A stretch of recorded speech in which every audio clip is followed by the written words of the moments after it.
আসসালামু আলাইকুম রহমতুল্লাহি ওবরকাতুহু। সম্মানিত দর্শক, আজকে যে ভিডিওটি করছি এটি জনস্বার্থে। এর সঙ্গে আমার ব্যক্তিগত কোনো সম্পর্ক নেই, কোনো কামনা বাসনা নেই। এবং এই ঘটনাটি যে বিষয়টি নিয়ে আলোচনা করব, সেই বিষয়টি বর্তমান সরকারের জন্য এতটা সেন্সিটিভ যে এই সাধারণ ঘটনা নিয়ে আরেকটি গণ অভ্যুত্থান ঘটে যেতে পারে। লক্ষ লক্ষ মানুষ রাস্তায় নেমে আসতে পারে এবং মানুষের যে হাজারো চাহিদা, হাজারো বিপদ বিপত্তি, অভাব এবং অভিযোগ, বড় বড় অভাব অভিযোগগুলো রয়েছে, সেই অভাব অভিযোগগুলো একসাথে সাপের বিষ হয়ে এই বর্তমান চলমান সমস্যাটিকে কেন্দ্র করে সরকারের বিরুদ্ধে যদি জনগণ বিক্ষুব্ধ হয়ে ওঠে, পরিস্থিতি কি হবে আমরা এই মুহূর্তে বলতে পারছি না। ছোট্ট একটা উদাহরণ দিই, যখন কোটা বিরোধী আন্দোলন তুঙ্গে, ঠিক সেই সময়টিতে শেখ হাসিনা উনি চীন সফরে যাচ্ছিলেন। আমি তখন একটি ভিডিওতে বলেছিলাম যে আপনি এই মুহূর্তে চীন সফরে যাবেন না। আন্দোলনের মতিগতি দেখে আমার ভালো মনে হচ্ছে না। কোনো টেলিফোনে না বা ওনার সঙ্গে আমার এরকম কোনো সম্পর্ক নেই। আমি এই ভিডিও বার্তাতে বলেছিলাম এবং আমি যতটা জানি যে সরকারের যারা কর্তা ব্যক্তি তারা তখন নিয়মিত আমার ভিডিও মনিটর করতেন এবং দেখাশোনা করতেন। তো আমি বললাম যে আপনি যখন ফিরে আসবেন, ফিরে আসার পর পরিস্থিতি আপনার নিয়ন্ত্রণে থাকবে না। তো তিনি চীন সফরে গেলেন, চীন সফর থেকে আসলেন এবং বলেন অনেকটা অপমানিত হয়ে এবং লাঞ্ছিত হয়ে। আসার পর তিনি ছিলেন মানসিকভাবে বিপর্যস্ত, বিধ্বস্ত। আমি আরেকটা ভিডিও করলাম যে আপনি ওখানে যা কিছু ঘটেছে আপনি এইবার সংবাদ সম্মেলন করবেন না। প্রতিবার বিদেশ থেকে এসে আপনি গণভবনে যে মজমা মেলান এবং সেখানে রং তামাশা, ঠাট্টা মশকারা, এরপর নানা রকম পিঠা পায়েসের উৎসব থেকে শুরু করে যা কিছু একটা ট্রেডিশন হিসেবে আপনি চালু করেছেন গণভবনে, এইবার সেটা করতে যাবেন না। এর কারণ হলো চীন দেশে যা কিছু ঘটছে এবং বাংলাদেশের মাটিতে এই মুহূর্তে যা কিছু ঘটছে, এই দুটো জিনিসের ভার আপনি বহন করতে পারবেন না। মুখ ফসকে এমন কিছু বের হয়ে যাবে বা ওখানে এমন কোনো কথা বের হয়ে যাবে যেটার দায় দায়িত্ব আপনাকে নিতে হবে এবং আপনি সামাল দিতে পারবেন না। অবাক করার ব্যাপার হলো যে আমি খুব সাধারণ মানুষ, একেবারেই মানে যাকে বলা হয় আমার জ্ঞান বুদ্ধি এতটা কম যে আমার নিজের মাঝে মধ্যেই মনে হয় যে আমি আসলে কেন বলি বা কিছু কিছু লোকজন আমার কথাই বা কেন শুনে। কিন্তু এরপরে অবাক করার একটা ব্যাপার হলো যে আমার অনেক কথা ব্যক্তিগত জীবনে, পারিবারিক জীবনে, রাজনৈতিক জীবনে, জাতীয় জীবনে একেবারে অক্ষরে অক্ষরে ফলে যায়। বেশিরভাগ কথাই অক্ষরে অক্ষরে ফলে যায়। তো আমার নিজের ব্যক্তিগতভাবে যদি আমি কাউকে দোয়া করি, আমার সেই দোয়া খুব কবুল হয়েছে আমার কাছে আমি বলতে পারবো না। কিন্তু আমি যখন কোনো কাউকে অভিশাপ দেই, মনের মধ্যে থেকে একটা দীর্ঘশ্বাস বের হয়ে আসে। বিশ্বাস করেন, আমার জীবনের একটা অভিশাপ কখনো বিফলে যায়নি। এই কারণে আমি করি কি, আমার যারা শত্রু তাদের সাথেও কথা বলতে গেলে, চিন্তা করতে গেলে বা তাদের ব্যাপারে কোনো সিদ্ধান্ত নিতে গেলে আমি ১০ বার চিন্তা করি যেন আমার কোনো দীর্ঘশ্বাস বা আমার কোনো অভিশাপ যেন আমার প্রতিপক্ষ যারা আছে তার উপর আপত্তিত না হয়। এর কারণ হলো একেবারে ছোটকাল থেকে যে ব্যাপারে কষ্ট পেয়েছি, যে ব্যাপারে আফসোস করেছি, যে ব্যাপারে হাহাকার করেছি, প্রত্যেকটা জিনিস, একটা সিঙ্গেল জিনিস বাদ নাই, প্রতিপক্ষকে তছনছ করে দিয়েছে। যখন আমার বাড়িটা ভাঙা হলো, যখন আমার বাড়িটা ভাঙা হলো তখন আমার খুব কষ্ট হয়েছিল এবং আমি টেলিভিশনে এসে বললাম যে এমন সময় আসবে ৩২ নম্বর ভাঙা হবে, সুধা সদন ভাঙা হবে, আওয়ামী লীগের অফিস ভাঙা হবে। দেখেন সেই ঘটনা ঘটে গেছে। আমাকে যখন অন্যায়ভাবে জেলে ঢুকানো হলো ২০১২ সালে, তখন আমি বের হয়ে লিখেছিলাম যে এমন একটা সময় আসবে যারা আমাকে এই অন্যায়ের মধ্যে ডুবিয়ে দিলেন, যারা আমার রাজনৈতিক জীবন তছনছ করে দিলেন, একটা সময় তাদের তকদির তছনছ হয়ে যাবে। আজ দেখেন কি অবস্থা হলো। সালমান এফ রহমান, আনিসুল হক থেকে শুরু করে অন্য যারা আছে। ২০১৮ সালে আমি বিএনপিতে ইলেকশন করলাম।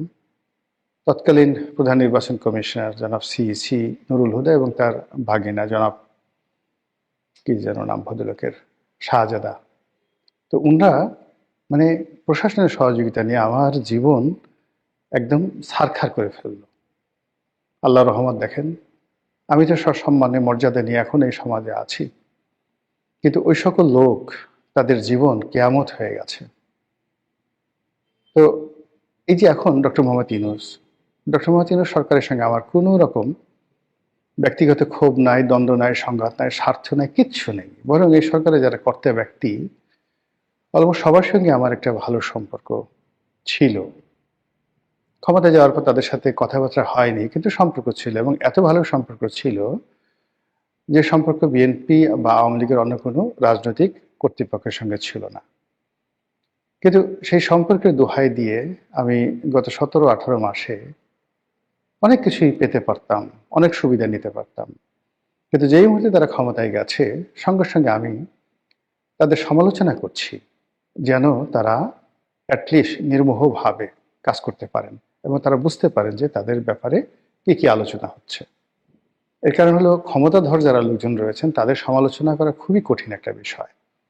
আবার ধরুন এই যে বিএনপির সুসময় যাচ্ছে, তারেক রহমান সাহেব আসছেন, সেখানেও কিন্তু আমি নির্মোহভাবে সমালোচনা করার চেষ্টা করছি যেন তারা দিক নির্দেশনা পান এবং জনগণের যে আওয়াজ, সেই আওয়াজটা তারা শুনতে পারেন।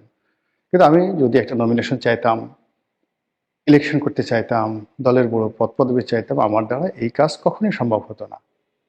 তো এনিওয়ে, এখন যে কথা বলবো সেই কথাটাও একই, এই কারণে বলা যে বর্তমান যে লক্ষণগুলো এই মুহূর্তে আছে বাংলাদেশে, সেই লক্ষণের প্রেক্ষাপটে যে কোনো দুর্ঘটনা যে কোনো সময় ঘটে যেতে পারে।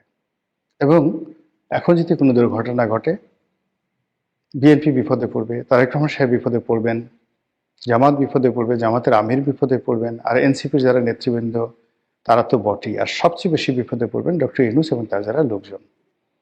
এবং এখানে ওই যে আওয়ামী লীগ জমানার যে বারুদের ঘটনা বলছিলাম, যে ছোট্ট একটা ঘটনা ঘটবে, এটা বারুদের মতো বা স্ফুলিঙ্গের মতো সারা বাংলাদেশে ছড়িয়ে পড়বে। কবে পড়বে আমরা সেটা জানি না। এখনো তদ্রুপ। গত 17 মাসে মানুষের যে পুঞ্জীভূত ক্ষোভ, তারপরে সরকারের যে ব্যর্থতা, চারিদিকে দুর্নীতির যে মহোৎসব, অব্যবস্থাপনা, নিরাপত্তাহীনতা, মানুষের অর্থনৈতিক জীবনের হতাশা, ক্লান্তি, সব কিছু টগবগিয়ে টগবগিয়ে ফুটছে। তো সেই অর্থে কোনো মানুষ যদি সামান্য একটু সুযোগ পায় ঘৃণা জানানোর, ক্ষোভ দেখানোর, রাগ দেখানোর, ক্রোধ দেখানোর, সঙ্গে সঙ্গে তারা ঝাঁপিয়ে পড়বে। অন্যদিকে ভারত, পাকিস্তান, তারপর আমেরিকা, এই দেশগুলো না আমাদের দিকে একেবারে, মানে যাকে বলে ওত পেতে আছে। এটি শিকার ধরার জন্য বাঘ যেভাবে বসে থাকে, তারপর ঈগল বা শকুন তারা দূর আকাশে উড়তে উড়তে গিয়ে তার শিকারকে যেভাবে টার্গেট করে, বাংলাদেশকে টার্গেট করে অনেক শকুনেরা দূর আকাশে যেভাবে বিচরণ করছে, আমরা যারা একটু ভাবতে পারি, কল্পনা করতে পারি, এ দৃশ্য কল্পনা করলে আমাদের অন্তরাত্মা মানে রীতিমতো শুকিয়ে যায়। তো এইরকম একটি অবস্থায় বাংলাদেশের একটি সমস্যা, যে সমস্যাটা সরকার ইচ্ছে করলে সমাধান করতে পারে।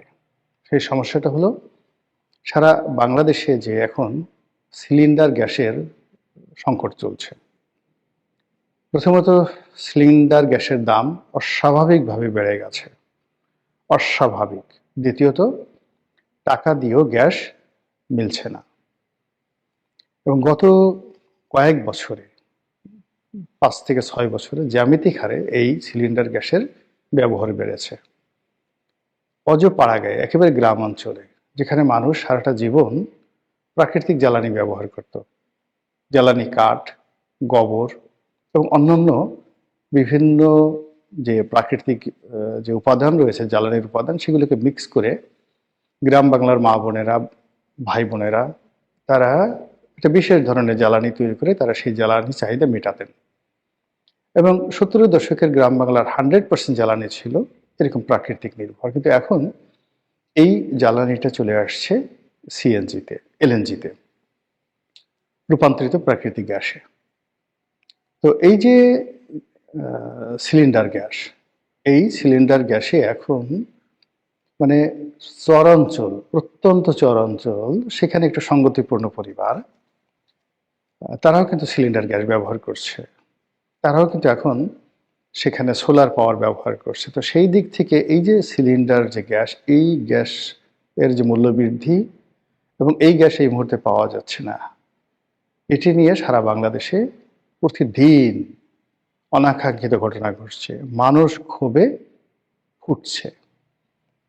এবং এই সিলিন্ডার গ্যাস নিয়ে যদি ন্যূনতম একটি বিক্ষোভ হয়,